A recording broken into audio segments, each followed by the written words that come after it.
En France, aujourd'hui, les victimes de la violence sont toujours plus jeunes. Fin février, plusieurs adolescents de moins de 15 ans étaient poignardés en région parisienne et plusieurs ont trouvé la mort quand un journaliste de Reims était entre la vie et la mort après une agression d'une violence inouïe exercée par une chance algérienne pour la France d'une vingtaine d'années. Des vies fauchées trop tôt à la suite de sordides règlements de compte de bandes tentaculaires formant de véritables petites armées que plus rien n'arrête et qui tuent désormais sans vergogne, à l'arme blanche de préférence. Peut-on classer de telles horreurs comme de simples faits divers ? La classe politique, en tout cas, ne semble guère s'émouvoir de cette surenchère de barbarie. 8 ans déjà se sont écoulés depuis que Laurent Oberton publiait son essai-choc « La France orange mécanique ». Et le moins que l'on puisse dire, c'est que la situation ne s'est guère améliorée. Cette situation dramatique, son intensification et son accélération est le fruit d'une triple responsabilité tristement partagée. Responsabilité des familles pour commencer. Encouragées en cela par l'État et par l'école, elles sont les fruits d'un système qui prône le laxisme et la démission. Les enfants, les adolescents sont livrés à eux-mêmes et l'exemple ne venant pas d'en haut, il n'y a aucune espèce d'autorité familiale à attendre pour venir les encadrer. Ils poussent et croissent ainsi que des herbes folles et nul ne songe jamais à les tailler par une éducation structurée pour leur donner une forme et une âme humaine. Responsabilité de l'Éducation nationale en second lieu. Le ministère de la rue de Grenelle n'instruit pas plus qu'il n'éduque et laisse en friche les enfants qui lui sont confiés. Les professeurs n'ont ni les moyens moraux pour les meilleurs d'entre eux, ni la volonté pour les plus idéologisés de leur donner une colonne vertébrale par le savoir. Pire, l'Éducation nationale entretient les adolescents dans le sentiment bien commode que s'ils sont en si piètre posture, c'est que la société est responsable de leur malheur. Ils ont toutes les excuses et tous les droits. Envisager de les rééduquer avec un peu de muscle, il n'y faut point songer. Ce serait assimilé à du fascisme, en oubliant que les communistes du monde entier furent de grands ordonnateurs de camps de concentration. Responsabilité de l'État enfin, matrice des autres responsabilités. Il n'est pas anodin que ces actes de violence surviennent à proximité de grandes agglomérations déshumanisées, cibles de politiques publiques inutiles se chiffrant en dizaines de milliards d'euros, mais qui ne s'attaquent jamais aux problèmes de fond situé bien en amont, à commencer par une immigration dérégulée qui a permis à des populations déracinées de s'y installer sans horizon, sans idéal et sans travail. Les subventions dont bénéficient ces territoires, qui ne sont pas perdus pour tout le monde, sont inversement proportionnelles à l'autorité de l'État qui s'y exerce ou aux moyens policiers et judiciaires destinés à faire régner l'ordre. La solution pour mettre fin à ce tragique état de fait existe bel et bien, mais elle exige un changement de logiciel politique plus que radical, un véritable changement copernicien. Je vous souhaite une très bonne soirée et je vous dis à demain.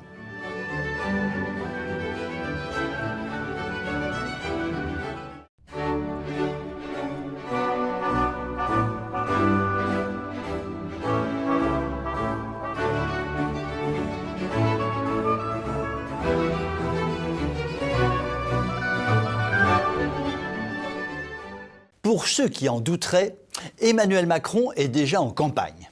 La preuve, le nouveau clip commandé par l'Élysée aux deux influenceurs McFly et Carlito, destiné à vanter les mérites des gestes barrières. Emmanuel Macron a lancé un défi aux deux artistes du web. Si leur vidéo atteint les 10 millions de vues, ils seront reçus à l'Élysée. Quelle chance! Les deux compères, ne se sentant pas de joie, ont relevé le gant. McFly et Carlito ont donc livré le clip demandé, respectant tous les codes médiocres du genre. Deux pauvres gars plébiscités par une génération, devenus deux pantins entre les mains du régime macronien. Facile de faire du buzz quand on peut En profiter du président comme agent de com. Le clip de l'Élysée, c'est tout ce qu'on aime dans la culture à la sauce Manu. Une musique nulle, une mise en scène affligeante, avec des gros plans flous et mal cadrés. Une France momoche, en survêt et en basket. Mais le plus consternant dans cette affaire est sans doute la facilité avec laquelle McFly et Carlito se sont pliés à l'exercice. Il n'y a pas si longtemps, les jeunes nécessairement de gauche, aurait mis un point d'honneur à défier le pouvoir en place, à secouer le système. Qu'est-ce qu'on ne ferait pas pour exploser le compteur de ses vues sur YouTube? Narcissisme quand tu nous tiens. Du coup, le youtubeur tendance se transforme en un claquement de doigts en petit agent du pouvoir, le doigt sur la couture du pantalon ou du survêtement. Tout ça pourquoi? Soyons clairs, nous assistons là au bafouillement de la stratégie que va déployer le locataire de l'Élysée pour la future campagne présidentielle. Le recours à McFly et Carlito est dans la droite ligne de l'entretien qu'il avait accordé à la plateforme Brut en décembre, tandis que le porte-parole du gouvernement, Gabriel Attal, s'essaie de son côté à Instagram, à YouTube, à Twitch, etc. Pourquoi faire? Toucher la jeunesse, pardi. Elle ne sait pas quoi voter, autant qu'elle vote pour Jupiter.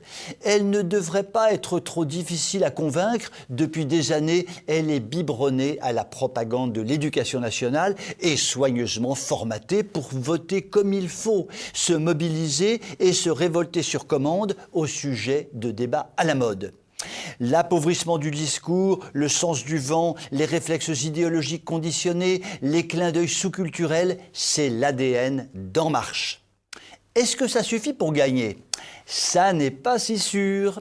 Une partie de la jeunesse a été crétinisée par Internet. C'est en quelque sorte une génération perdue pour le redressement de la France, qui peut être éventuellement séduite par Macronor Terminator. En revanche, pendant ce temps, une autre partie de la jeunesse se lance joyeusement à la conquête des Alpes et des Pyrénées. Et cette jeunesse-là est tout sauf crétinisée, et c'est pourquoi Macronor Microbien a fait interdire leur organisation, Génération Identitaire. Il y a donc deux jeunesses face à face. Comme me le dit souvent tante Gertrude, mon petit gars, que le meilleur gagne. À long terme, soyons-en sûrs, le gagnant sera celui qui sait respirer l'air pur des montagnes et non celui qui renifle les microbes macroniques. Je vous souhaite une excellente soirée et je vous dis à demain.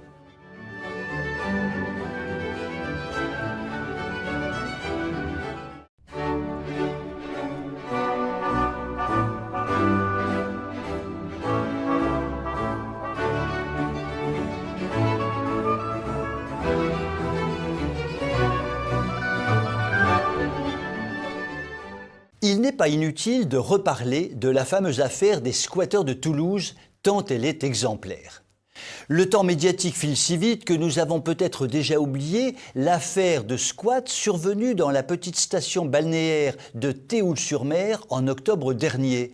Deux retraités lyonnais s'étaient vus interdire l'accès à leur résidence secondaire par un couple de squatteurs qui a fini par être expulsé après un bon vieux tapage médiatique. À la suite de cette affaire, le gouvernement nous l'avait promis. La peur devait changer de camp, la loi devait changer, car il n'était pas possible que les squatteurs aient tous les droits et les propriétaires aucun. En effet, si le squat n'est pas prouvé dans les 48 heures, les occupants illicites deviennent impossibles à déloger. Il y a eu des débats à l'Assemblée, une prétendue amélioration de la loi, et en fait, rien n'a changé. Et le Conseil constitutionnel s'est même mis de la partie pour alléger les peines potentielles des squatteurs. Pauvres chouchous, des peines de prison les auraient arrangés, nourris, logés, blanchis, soignés gratis. Mais l'actualité n'en finit pas de rebondir avec l'affaire de Roland, 88 ans, à Toulouse. Ce retraité souhaitait vendre sa maison pour rejoindre sa femme partie en EHPAD. Mais le même scénario infernal s'est reproduit. Les squatteurs sont là, et bien là, et impossible à déloger, car la trêve hivernale joue pour eux et elle a été prolongée, Covid oblige, jusqu'en juin. On assiste à des scènes ubuesques où la police en est réduite à faire le guet devant la maison de Roland pour protéger les squatteurs sous les bravos de groupuscules d'extrême gauche. Mais cette fois, la partie a été un peu plus compliquée. Des habitants du quartier alentour se sont ligués pour forcer les squatteurs à lever le camp. Ils ont posé leurs conditions et les squatteurs ont eu les chocottes. Du coup, ils ont battu en retraite. Un résultat que ni la police ni la justice n'avaient été en mesure d'obtenir. Devant la faillite des autorités légales, nous assistons à la mise en place d'un ordre parallèle bien décidé à se faire justice lui-même. Le phénomène n'est pas nouveau. À Sevran, il y a quelques semaines, des riverains s'organisaient pour régler leurs comptes aux dealers et faire respecter l'ordre pour leur famille, car la police ne se déplace plus. Les Robins des Bois de Toulouse aimeraient exporter leur expérience au-delà des frontières de l'agglomération toulousaine. Et c'est logique. À la suite de cet épisode ubuesque, une conclusion s'impose sans appel. Puisque l'État est incapable et impuissant, d'autres ont le devoir de prendre la relève. Le problème est que l'État refuse cette relève. Regardons l'affaire de la dissolution de Génération Identitaire. Moussa Darmanin ne supporte pas l'idée qu'une association lui rappelle ses devoirs. Protéger notre pays, défendre nos frontières comme nous l'avons toujours fait et comme nous le faisons depuis des centaines et des centaines d'années. Faut-il rappeler à Moussa Darmarien que la propriété, la sécurité, la défense du territoire sont les premières conditions du vivre ensemble. Tout le reste n'est que littérature. Manifestement, les Français en ont de plus en plus conscience. Et si la police ne peut plus et ne veut plus faire son travail, d'autres s'en chargeront, cela est sûr et certain. Sur ces très bonnes paroles, je vous souhaite une bonne soirée et je vous dis à demain.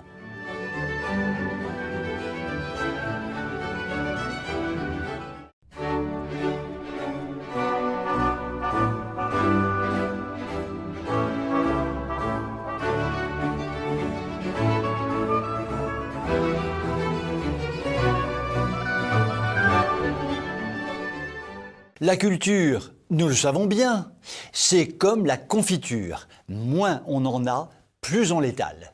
C'est donc forcément un truc de gauche. Jack Lang, les colonnes de Buren, l'art contemporain, le rap, les intermittents du spectacle, j'en passe et j'en trépasse, occupent le terrain depuis de longues décennies, tant et si bien que c'est un terrain particulièrement difficile à reconquérir pour les gens de bien que nous sommes.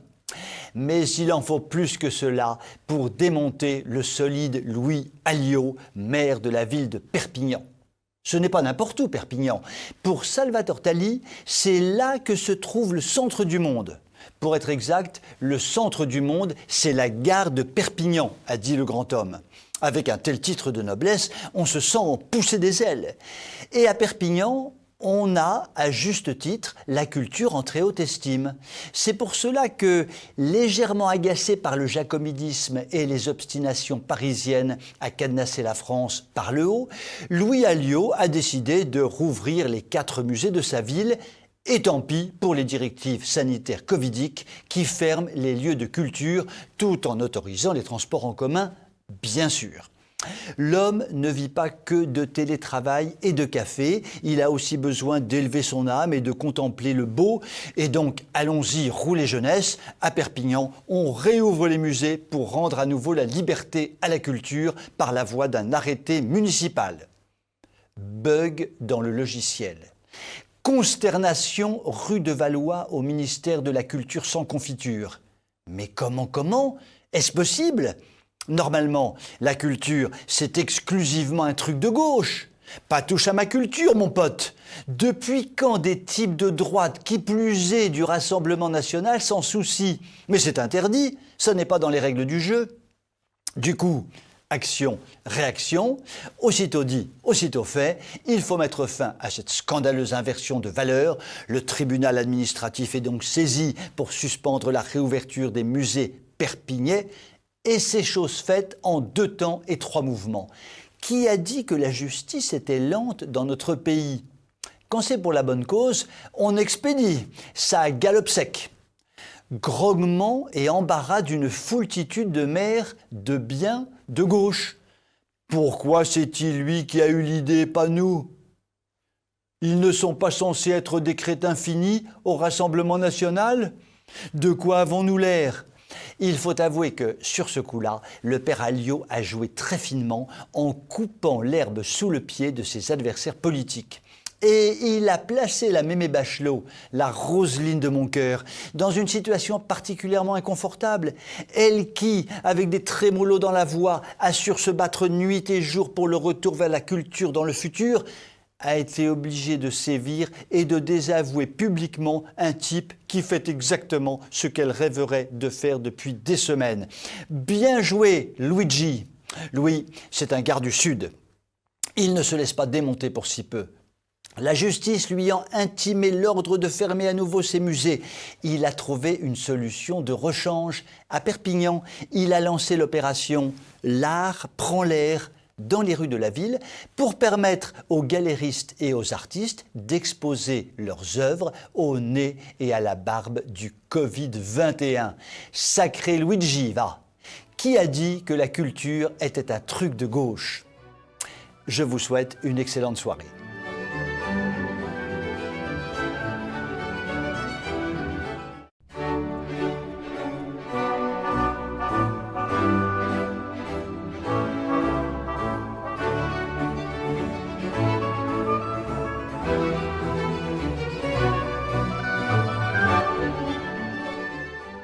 Tiens, à force de dire du bien de Greta Thunberg ces derniers temps, j'ai failli oublier de m'occuper de Marlène Schiappa. J'espère qu'elle ne sera pas jalouse et qu'elle ne m'en voudra pas trop. Quoi qu'il en soit, je vais de ce pas rattraper le coup. Tandis que nous sommes encore dans le couvre-feu confinatoire, Marlène Schiappa envisage déjà l'avenir. C'est une visionnaire, la Marlène. Elle voit loin. Et ce qu'elle voit dans sa lorgnette, eh bien, ce n'est pas joli et ça ne fait guère envie. Jouant les Nostradamus, Marlène imagine la France de 2023 quand nous serons enfin sortis du Covid-21, du Covid-22 ou du Covid-28600. Quand la vie presque normale reprendra son cours. Et que voit-elle ? L'apocalypse, la descente aux enfers, le chaos. Les Français en auront tellement marre du paradis macronien et véranesque que quand la bride sera relâchée, si elle est un jour, nous allons voir ce que nous allons voir. Un cataclysme, nous dit Marlène, rien que ça. Des comas éthyliques, des viols, des violences en tout genre, des débordements permanents ou encore une prolifération des affrontements. Je la cite dans le texte. Et comme la Marlénou se vante de faire tourner les tables, elle doit être en communication avec les esprits mauvais qui lui racontent avec gourmandise le futur noir qui nous attend. Viol et coma éthylique en série, voilà donc le programme à venir du Français déconfiné. Elle a une sacrément haute opinion de ses compatriotes, notre chère ministresse centresse. Quand je pense que le gouvernement accuse les prétendus complotistes de jouer avec les peurs, on se demande ce qu'elle fait là, la Miss Schiappa, avec son panorama de l'horreur, version l'enfer par Jérôme Bosch. Mais non, elle ne joue pas avec les peurs, parce qu'elle n'est pas de la droite extrême. Vous saisissez la nuance ? Et puis, elle tient à nous rassurer, la plantureuse Marlène. Le chaos ne va pas s'installer aussi facilement que ça, parce que le gouvernement va anticiper. Le truc qu'il essaie de faire depuis presque 4 ans sans y arriver, vous voyez ? Nous sommes drôlement rassurés, ça c'est sûr pour sûr. Cela dit, hormis les comas éthyliques, qui se font plutôt discrets et à la maison en ce moment, je ne vois pas trop ce qui changera par rapport à la situation actuelle. Des viols, des violences en tout genre, des débordements permanents, une prolifération des affrontements, ce n'est pas déjà ce que nous vivons actuellement dans la France macroniste de 2021 ? J'ai dû rater un épisode. Sur cette triste constatation, je vous souhaite une très bonne soirée.